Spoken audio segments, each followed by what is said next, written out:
principais patologias que acontecem nos revestimentos cerâmicos. Deixei aqui essa palavra falha que aparece nesses slides que estou usando, que são válidas, porém eu faço essa observação. Hoje em dia, como com certeza vocês viram no componente curricular de técnica das construções, se utiliza o termo patologia. Patologia justamente para indicar algo que acontece, uma espécie de doença que acontece na nossa construção, que surge com o tempo, né, em alguma parte do nosso sistema construtivo. Tem causas, tem sintomas, tem uma degeneração exatamente como acontece numa patologia em animais, plantas, em seres vivos em geral. Vamos falar agora um pouco de patologias. Tá? Não quero me adentrar muito no assunto, porém, vamos destacar alguns conceitos que nos vão ajudar um pouco mais para frente. Vou apresentar aqui os resultados de 2 estudos que tentaram investigar as causas das principais patologias que aparecem nas construções. O primeiro estudo é bem antigo, do 1981, o segundo mais recente, de 2014. O que a gente pode observar?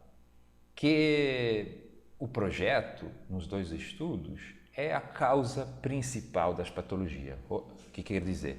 Que as patologias que a gente observa, a maioria delas, são causadas por algum erro no projeto. Por exemplo, um dimensionamento errado, uma escolha de material errada, a não inclusão de um sistema construtivo dentro do nosso projeto, por exemplo, a impermeabilização, a falta de impermeabilização que a gente sabe gera uma quantidade de patologias muito grande. Aqui tem uma parte relativa ao material, que por sinal cai muito, né? Do 18% e 2%. Vamos lembrar que esses estudos, por quanto sejam abrangentes, né, obviamente não vão representar todo o universo das construções, mas pode representar uma orientação interessante para as nossas reflexões. Primeiramente, eu quero destacar que aqui, quando se fala de material, se fala falhas específicas do material, ou seja, um material que era para ter algumas características, na realidade não tem, para algum problema de fabricação. Agora, se for um problema de escolha de material, escolhi um material errado que não é adequado para a situação. Então, isso já aqui cai no erro do projeto. Por que caiu tanto do 18% ao 2%? Porque talvez, nesses anos, melhorou muito o sistema de controle de qualidade de produção dos materiais de construção. Ou seja, isso é uma responsabilidade do fabricante, que nesse caso, fornece uma placa cerâmica que não tem as características pela qual é vendida. Tá? Então, em geral, a gente sabe como isso melhorou em todos os aspectos do comércio. Outro aspecto que é analisado aqui é a execução. A execução, ou seja, erro de execução, ou seja, um material que é mal colocado, eu tenho um processo de execução, o nosso operador aí, nosso pedreiro, eventualmente, erra, não cumpre completamente o processo de execução, e isso, obviamente, mais para frente gera um problema. Isso continua tendo uma relevância, né, nos 2 estudos, um pouco maior aqui, 28%, 19%. Assim. Outro aspecto que varia um pouco é a manutenção. Né? A gente observa que a manutenção, a falta ou manutenção errada, gera alguns problemas, né, que podem, mais para frente, dar origem a patologias. Qual é, então, a principal patologia que acontece no revestimento cerâmico? É o chamado descolamento ou desplacamento. Mas vamos ver como é que se manifesta esse problema, né? Bem comum, por sinal aconteceu aqui em casa também, infelizmente. Um efeito, né, que sinaliza o desplacamento é esse estufamento do piso. Né? Efetivamente, nossas placas, algumas delas se mantêm ligadas entre si, mas se descolam do nosso substrato. Isso pode acontecer tanto em pisos como em revestimentos. Aqui outro contexto, a gente observa como é grande a área afetada por isso. Nessa imagem, a gente observa uma coisa que efetivamente pode acontecer, acontece com uma certa frequência, nesse caso, é a ruptura das placas. Além do levantamento, descolamento, acontece uma ruptura. Por sinal, um sintoma que a gente percebe um pouco antes que isso aconteça é um som de oco, né? Quando caminhando, quando cai algum objeto no piso, a gente perceber que o som é oco, quer dizer que existe já um começo de descolamento que eventualmente no futuro pode dar origem a esse problema mais sério. E aqui uma situação mais grave, né? Uma área afetada muito grande, aqui uma área externa, placa já quebrada, uma área muito grande de placas estufadas. Isso vamos ver, depois veremos, né? Essas áreas grandes, né? Até são mais sujeitas a esse tipo de problema. Também, mesmo problema em revestimentos verticais. Aqui um caso externo, né? Pode acontecer no interior também. Caso externo, como a gente vai ver um pouco mais para frente, muito sério porque pode representar um risco até de vida, né? No caso que a placa caia e eventualmente possa machucar alguma pessoa que está transitando, que está permanecendo perto dessa edificação. Analisando um pouco mais no detalhe, vamos ver uma definição um pouco melhorzinha do nosso desplacamento, que seria a perda de aderência das placas cerâmicas do substrato ou da argamassa colante quando as tensões surgidas no revestimento cerâmico ultrapassam a capacidade de aderência das ligações entre a placa e a argamassa colante ou emboço. Essa definição é muito boa, né? Nos faz pensar o seguinte, né? Se está descolando, quer dizer que alguma coisa está puxando, né? O que está puxando? Bom, basicamente, a gente vai ver mais para frente, é alguma variação das dimensões da placa. E a gente já analisou nos nossos ensaios, tem algumas razões aí pelas quais nossas placas podem mudar de dimensão. A dilatação térmica, primeiramente, e essa alteração de dimensões, essa expansão por umidade.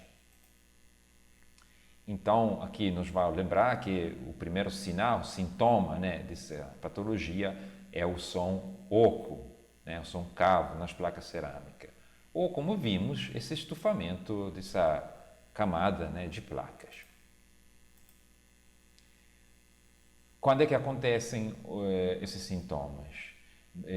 Geralmente nos últimos e nos primeiros andares, né, das nossas edificações, porque aqui temos maiores tensões, essa é uma característica das edificações.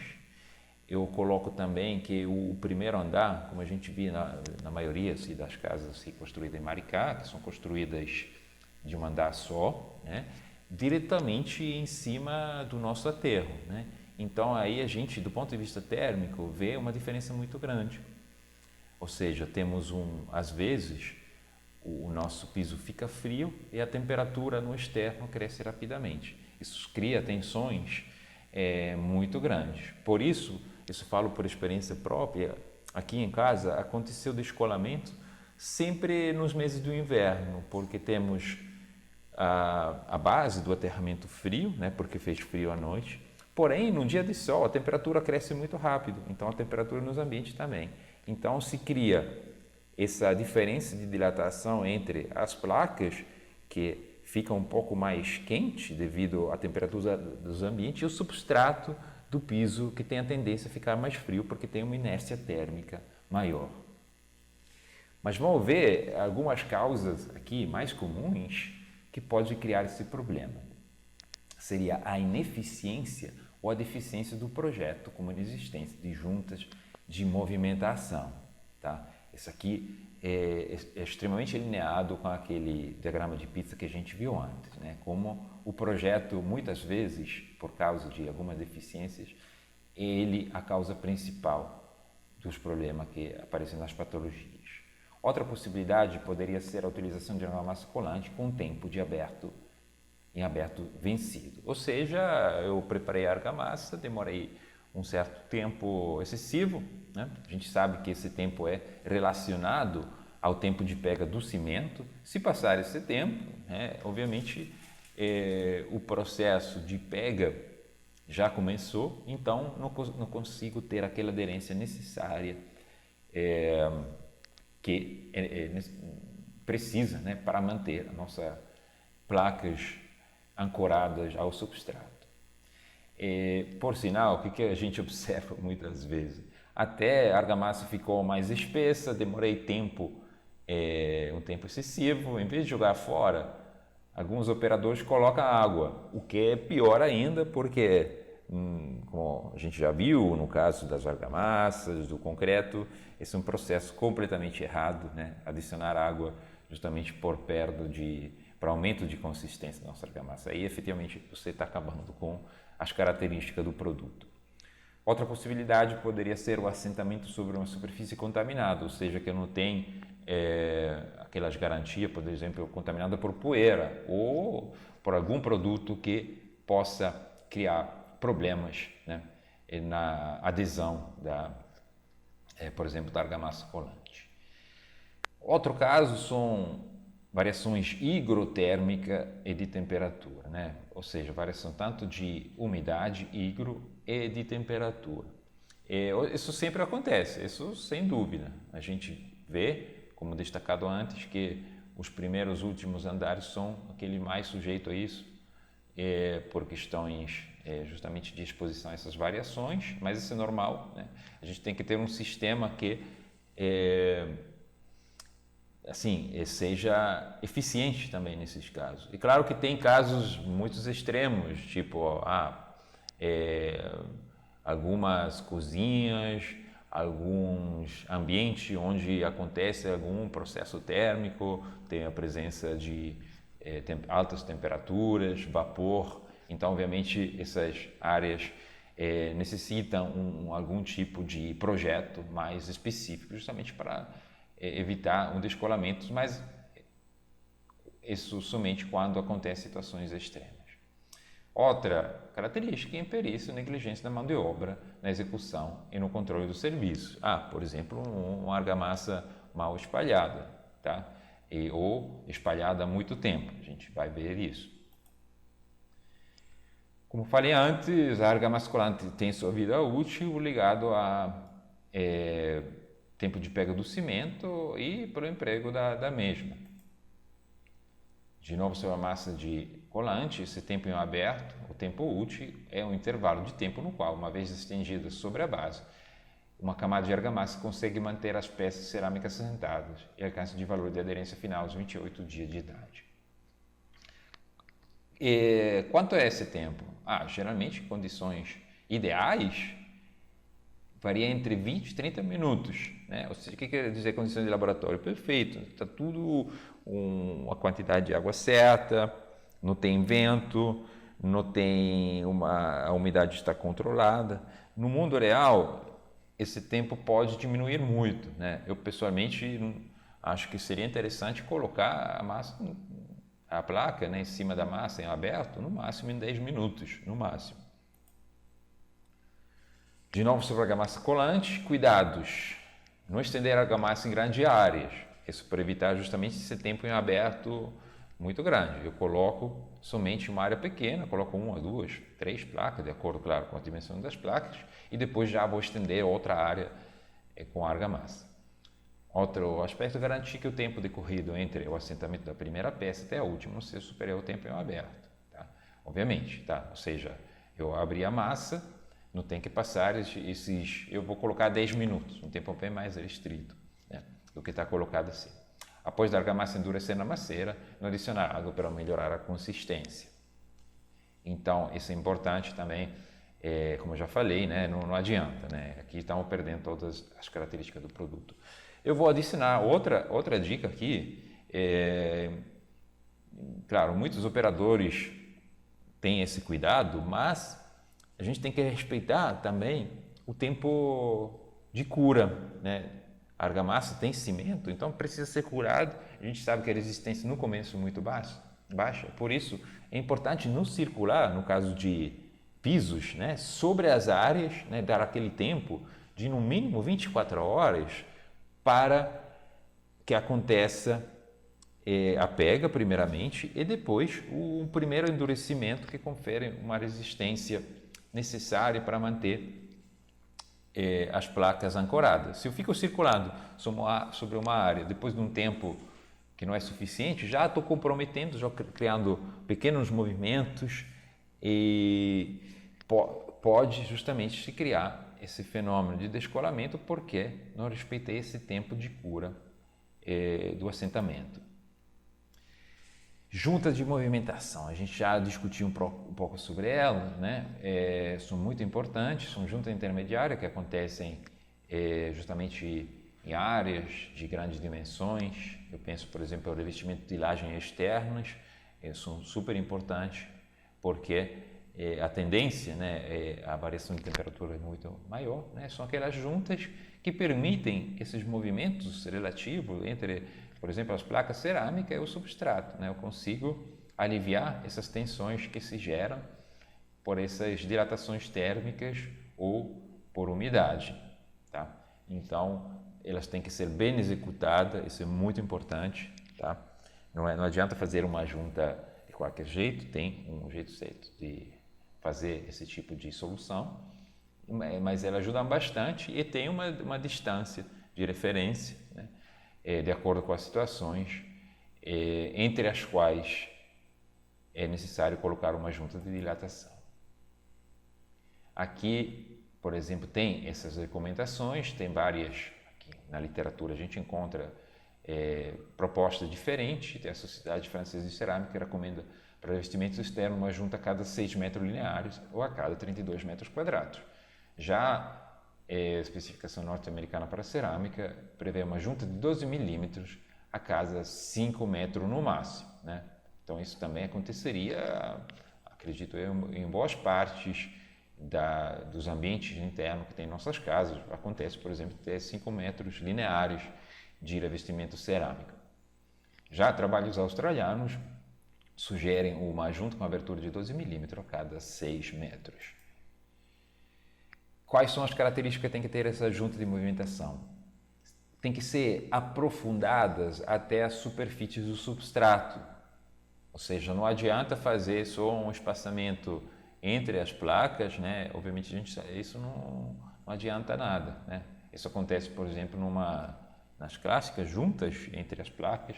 A gente tem que se aprofundar até o substrato, que pode ser a parede ou o nosso piso. Tem que ser preenchidas com materiais deformáveis, né?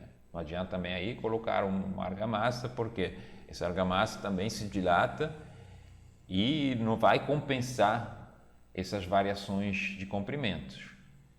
Então, são materiais deformáveis e tem que ser vedadas com selantes flexíveis para evitar o ingresso de outros materiais e preservar esses materiais deformáveis que, com certeza, se expostos ao ambiente, têm uma vida útil muito inferior a um material cerâmico. Tem que ser, então, dimensionadas em função da movimentação prevista para a alvenaria. Então, tem que considerar a alvenaria, se for o caso de alvenaria, ou o concreto, e as nossas placas.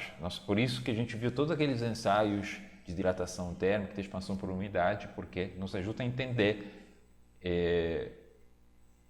o tamanho e também a ocorrência a cada 5, 6 metros, né? Na verdade, não existem estudos que calculam isso até o momento com precisão, né? Tem teorias, mas com certeza esses fatores influenciam. Quanto mais nossa placa manifesta uma expansão por umidade ou uma dilatação térmica, quanto mais essa junta tem que ser frequente e ampla.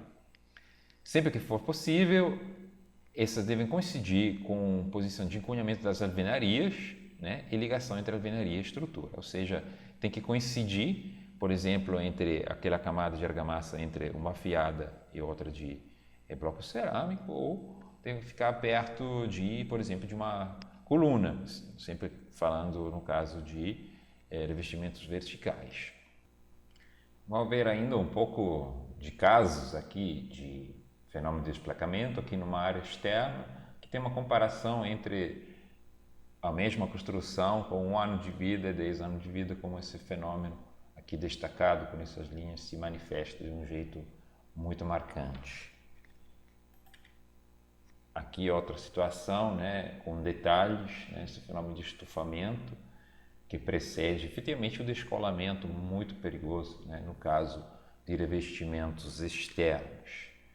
Aí, de novo, nesse caso, depois de 20 anos, aqui tem uma tentativa de junta, né, mas isso não foi suficiente. É interessante observar como a junta é vertical, mas parece que o descolamento acontece mais por uma expansão, justamente que precisaria de uma junta na horizontal para compensar esse tipo de fenômeno.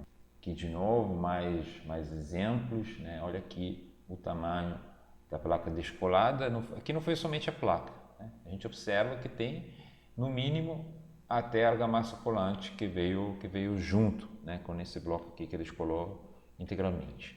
Aqui uma notícia que foi na imprensa, né, uma pessoa que se machucou, sobreviveu, foi uma criança, né, nesse caso. Então, coisas que efetivamente acontecem e tem que ser analisado com muito cuidado.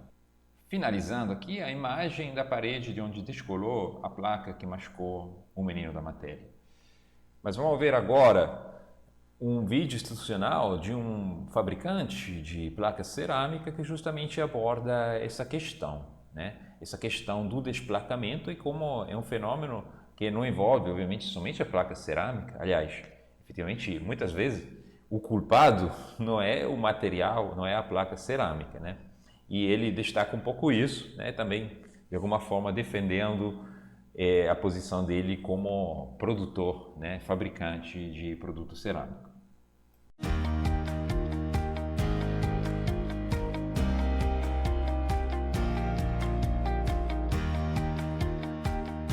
A patologia de descolamento não pode ser analisada de uma forma individualizada, atribuindo culpa a apenas um elemento do sistema construtivo, sem uma análise prévia de todos os elementos que fazem parte do sistema.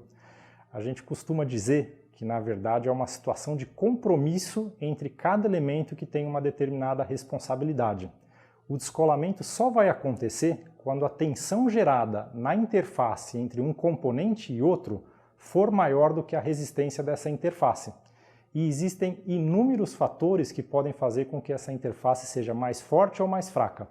Nesse sentido, o que acaba acontecendo, e a gente não concorda com esse tipo de abordagem, é que como é a placa cerâmica que cai, que se descola da superfície, e você encontra uma situação onde você tem a placa no chão, quebrada, e uma situação dessa magnitude, normalmente é intuitivo atribuir essa responsabilidade à placa cerâmica. Se diz, né, a placa cerâmica caiu. Só que a gente tem uma série de outros componentes do sistema, como a argamassa, o sistema construtivo que foi utilizado, o projeto que foi feito, o cronograma de obra, a especificação dos materiais, a placa cerâmica, a argamassa que foi utilizada e todos os outros elementos do sistema construtivo, que envolve tantas outras coisas da área de engenharia, juntas de movimentação, todas essas coisas que vão afetar diretamente uma patologia dessa natureza. Dessa maneira, a gente entende, então, que um problema dessa magnitude tem que ser interpretado de maneira global, como olhando todo o sistema e não individualizando, olhando o foco somente sobre um determinado produto que faz parte do sistema.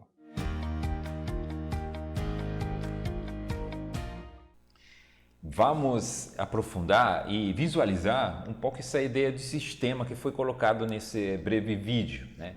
O que é o sistema? É tudo que mantém a nossa placa cerâmica aí fixa no local. Aqui é exemplificado como se fosse uma corrente e a gente tem 5 elos nessa corrente.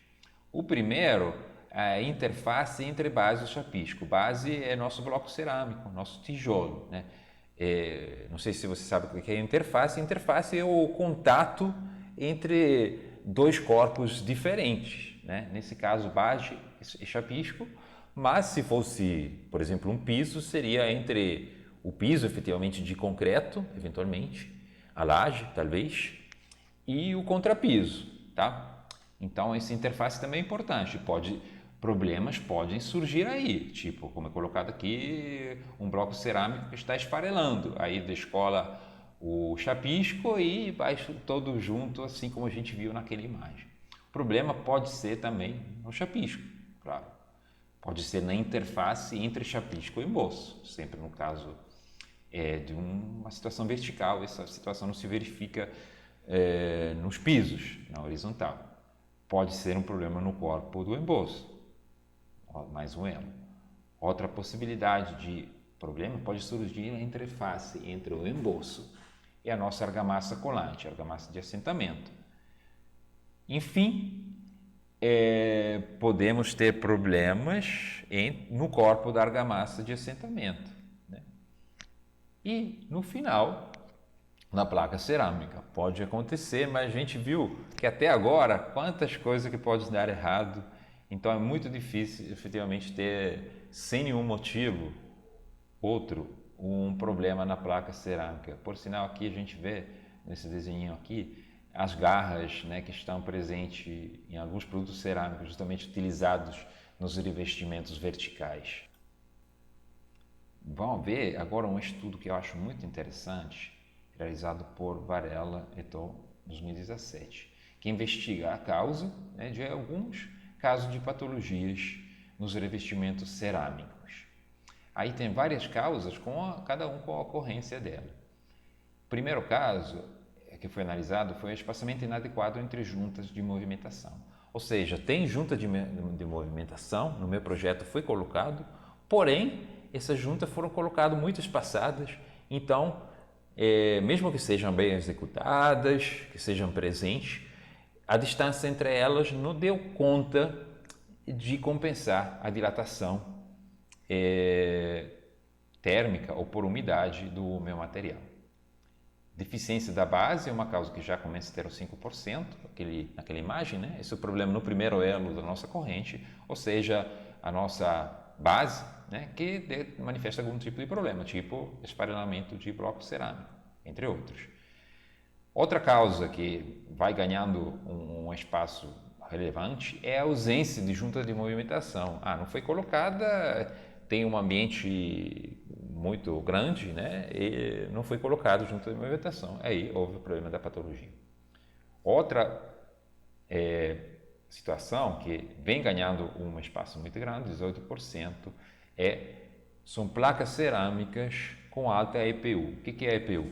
Expansão por umidade, né? É interessante observar, né, como a expansão por umidade é considerada uma causa mais importante do que a dilatação térmica. Por que isso? Veja bem, porque a dilatação térmica, mesmo que aconteça com diferentes coeficientes em cada material, por exemplo, a dilatação térmica é diferente no material cerâmico ou no material da argamassa. Porém, a expansão por umidade é algo específico do nosso revestimento. Então, por isso, é o aspecto, a causa que gera mais problemas nessa área, né, das variações de dimensões. Outra característica, que agora tem o 21% de ocorrência, é um emboço com baixa resistência superficial. Então, não é tanto a argamassa colante que não tem a resistência adequada, mas o problema foi observado nesse estudo que mais no emboço. Outra característica com a mesma ocorrência é a falha de assentamentos das placas cerâmicas. Um problema, então, de execução, né? Por exemplo, poderia ser, como a gente viu, um excesso de tempo em aberto, um espalhamento da minha argamassa, por exemplo, sem aquela desempenadeira dentada, por exemplo, entre outras possibilidades, adição de água depois do tempo em aberto, etc., né? A causa principal, né, de acordo com esse estudo, foi a ineficiência da junta de movimentação, ou seja, casos nos quais tem junta de movimentação, porém foi mal executada, foi colocada como a gente viu naquela imagem daquele revestimento vertical, né, que foi preenchida com argamassa, o que não é o certo, né? E foi colocada na direção, na orientação errada, em vez que vertical, talvez era interessante colocar na horizontal. Então, aqui a gente tem uma panorâmica bem interessante. Claro, como todos os estudos, é parcial, né? Mas é uma tentativa aqui de entender os problemas que acontecem nos revestimentos. Nesse slide, um resumo de todas as características que influem sobre a aderência, dividida por elemento do nosso sistema construtivo, ou também considerando as condições climáticas, né? Vamos começar justamente desse ponto. A gente viu como a temperatura é um elemento importante, tanto no interior, tem variações de temperatura também, menores do que em situações externas, porém importante. A gente viu como essas variações do primeiro e do último andar, elas colocam em risco mais a nossa aderência. Umidade relativa, o R, né? Ou seja, aquela umidade que a gente escuta também nas previsões do tempo, né? 30%, 70%, 80%, que está presente no ar, e o vento. Passando aos nossos elementos construtivos, a base. O que é importante nessa base? Sucção de água, rugosidade, ou seja, aquela asperidade, e a porosidade. Substrato, que é a nossa argamassa. A reologia é basicamente o estudo das propriedades da nossa argamassa quando ainda no estado fluido, em específico a viscosidade, a consistência, que determina a facilidade ou não, né, de espalhar, de aplicar a nossa argamassa. A adesão inicial, ou seja, aquela primeira força de adesão, a retenção de água, cura, né, ou seja, o tempo, basicamente, a limpeza, a RA, que é a resistência de adesão, dessa vez quando seca, e o alinhamento. No que diz respeito à execução, quais são os aspectos importantes?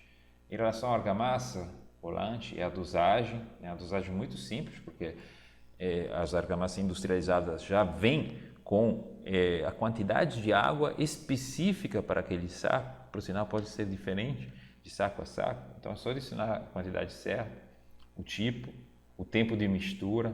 A gente viu o tempo inaberto, que é extremamente importante. Sobre a utilização da cerâmica, a limpeza do tardóide. O que é o tardóide? É a parte que fica em contato, a parte da minha placa que fica em contato com a argamassa. Há variações dimensionais. No que diz respeito ao rejunte, tipo, preparo, limpeza, as juntas, essa junta de dilatação, né, posicionamento, preparo, limpeza, tipo de selante e aplicação. Finalizando, também tem uma certa importância nesse sistema também do nosso produto cerâmico, né? No específico, a gente viu nesses estudos a expansão por unidade e a absorção de água também, no segundo lugar. E também o tipo de queima, né, que determina um pouco as propriedades do meu material, né? Aliás, a queima influencia muito na idade esses dois fatores. É mais a causa e a expansão por umidade, a absorção de água, como consequência, né, desse fator de queima. Vamos finalizar essa parte sobre as patologias nas placas cerâmicas, mostrando que existem outras tipologias, né, de patologia. No específico, falo aqui das manchas que podem ocorrer nas placas cerâmicas. Tem várias causas, né? Esse aqui, que é uma foto aqui de casa, assim, fazendo uma comparação com outros estudos, parece que a causa é a presença de fungos, né? Fungos que são veiculados pela umidade, né? Esses fungos ficam numa parte da placa cerâmica que a gente não viu, que é chamada engobe, né? Que basicamente a placa é formada por um substrato mais embaixo, tem um engobe, né? E tem um esmalte que nesse caso é um esmalte transparente. Quem dá a cor a essa placa é essa parte de engobe, né? E então esses fungos se situaram nessa parte do engobe. A minha interpretação sobre a causa do fenômeno dessa patologia é o fato que se trata de uma placa que tem essa tecnologia construtiva com engobe e esmalte transparente, que permite esse tipo de situação. Adicionalmente, deve ter uma absorção de água, talvez, não é uma das melhores classes de produtos em termos de absorção de água, deve ser no mínimo uma classe B ou talvez uma classe C.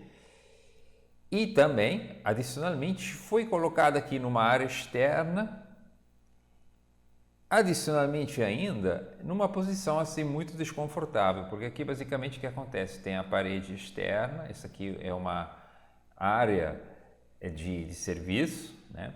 E aqui basicamente não tem nenhum tipo de proteção sobre esse lado aqui da placa. Aqui é exposta a chuva, né?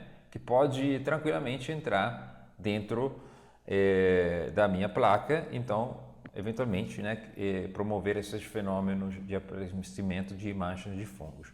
Por sinal, aqui em cima dá para ver que o rejunte funcionou bem, porque não deixou, mesmo que exposto com certeza algumas ao longo do tempo, né, algumas gotas de água que vem por efeito das precipitações entraram em contato com essa parte, porém o rejunte aí protegeu a nossa placa, então não se verificou esse tipo de fenômeno.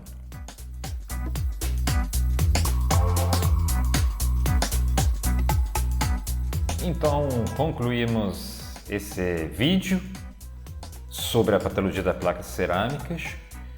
Também estamos concluindo agora o tópico das placas cerâmicas em geral e de todos os materiais cerâmicos que abordamos no nosso curso.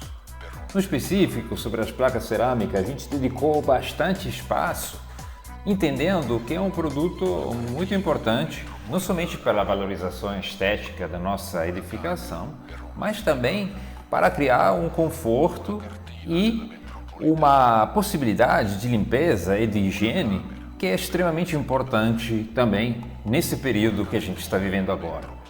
Bom, agora é o momento de vocês fazer a avaliação desse tópico e não me resta que desejar um bom trabalho, uma boa continuação dos estudos.